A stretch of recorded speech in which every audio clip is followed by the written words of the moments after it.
Hello everyone, friends, boxers, we're back with you again.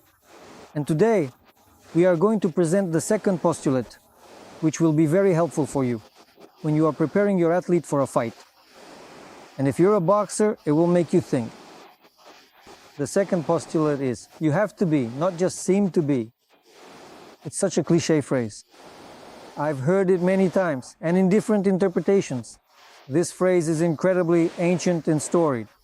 The coach firmly believed in only two distinct categories of individuals: those who truly are and those who only seem to be. The hardest thing on the face of this earth is to learn to express yourself honestly, just as it is. You should not use any of these different masks. This is because a single person has many different faces. One in the morning, another at night. Sometimes the face of a monkey, sometimes a fox. Sometimes just no one's naked, and sometimes like an autumn leaf veined with faded colors. A person has many faces, but even more masks. And what I like about boxing is that it's the very behavior of the fight itself. And in the ring, at that moment, it's impossible to deceive. Absolutely everything that is hidden deep inside a person eventually comes to the surface because an intense and extreme situation forces it all out. Every single bit of both the good and the bad in you can come out. That is exactly why this unique ability, as they often say, not to simply imitate others, but to truly follow your own individual path, is something that is really great.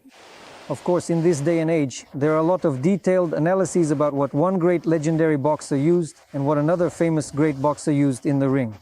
But that doesn't necessarily mean you will be able to use it yourself. You fundamentally need your own signature move, and you definitely need your own personal style.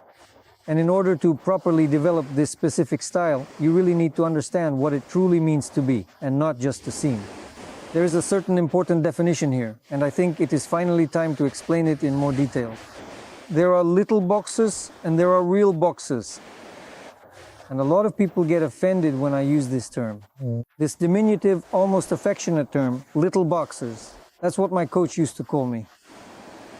Back when I was learning, back when I was growing up.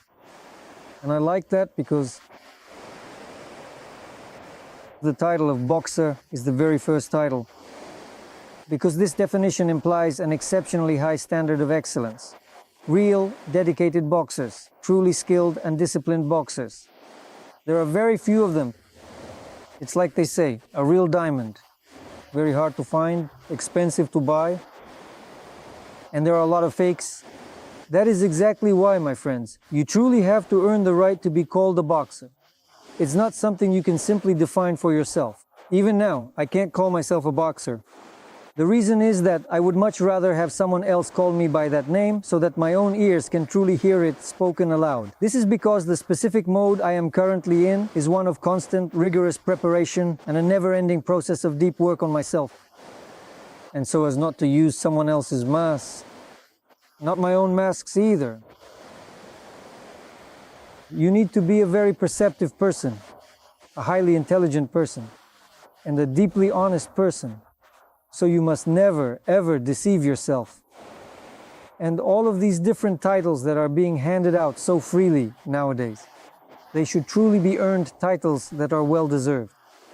It's not like now, when someone is called a master of sports, but you look at him and he does not even begin to understand even the simplest basics. So guys, please do not take any offense at all when I use the term boxer checks. You should actually be quite glad about it, because when we start discussing more serious topics that truly concern professional boxers, and there are only a very small handful of those, that's when we'll engage in a conversation in an entirely different and more profound manner, because the title of boxer really needs to be rightfully earned through hard work, and it is a very, very honorable one. There is a certain strategy in boxing. A coach told me about it too. He once famously suggested that when you are feeling weak, you should pretend to be strong. And when you are strong, you must deliberately pretend to be weak. This is done to completely throw off and confuse your opponent, putting him in a difficult situation where he doesn't really understand the true message or intentions you are trying to convey to him. But that's just a particular strategy. It's not a complete way of life, so the definitions remain valid on their own. They make you look at the material you're studying from a completely different perspective. And this goes on endlessly. Strive to be even better than you might outwardly appear, because when you are truly genuine, there is no need for you to pretend, and you don't have to make anything up. And so, combined with the first postulate, the second postulate takes on a different and deeper shade. You must never, ever give up. You need to be, not just seem. Don't retreat and don't give up, because the entirely complex process of struggle is deeply embedded within this journey. I'll say it again. Learning to express yourself honestly is an incredibly challenging and demanding lifelong pursuit for every individual. Guys, if you're weak, nobody needs you. You have to develop yourself. You have to immerse yourself in reading various books. You have to carefully study the complex world that exists all around you to significantly broaden your perspective and way of thinking, to essentially define exactly who you are as an individual. Be smarter than the smart and stronger than the strong. Without going through a real fight, it's incredibly and exceptionally difficult to do this, because all the truly revolutionary things that a person invents happen in a state of intense struggle, in a state of deep imbalance. And when you finally extract this gold for yourself from within your soul, you cherish and guard it above all else in the world. That's why the title of boxer, well, it is something that carries a weight far beyond words. It's really cool. You should truly value this title and let people call you that if you are genuinely one. Be yourself, stay unwaveringly strong, remarkably brave, and deeply honest, remaining true to your cause. By doing so, you will definitely achieve every single one of the goals you have set for yourself. Boxing is a very interesting and profound sport that reveals to you the full depth of life's complexities and the many valuable lessons it offers to those who persevere. Circumstances that are sometimes very, very harsh and difficult. So please don't ever give up and truly remain who you were at the very beginning of your long journey, back when you first started your original training. This imitation, on the one hand, it even helps, because some of the specific things that once helped someone else might very well help you out as well.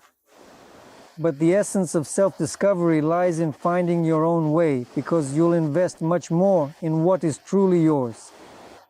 And what is yours is shaped by your own experience, your own trials and errors. That's the advantage of having something of your own. What defines true uniqueness is that every individual can do something that no other person can ever replicate. No one can repeat Muhammad Ali. No one can repeat Roy Jones or Mike Tyson. They are unique, but don't forget that you are unique too.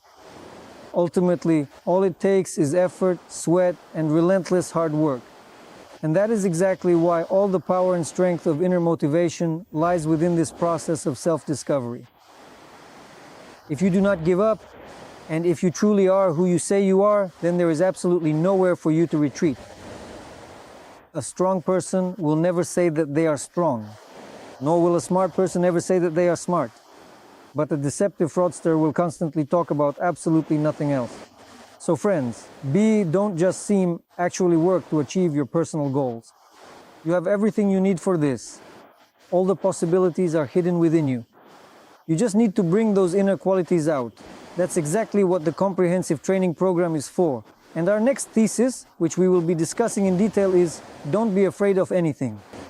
Please wait for the third part of the postulate. There will be a lot of interesting things. There's even more to come.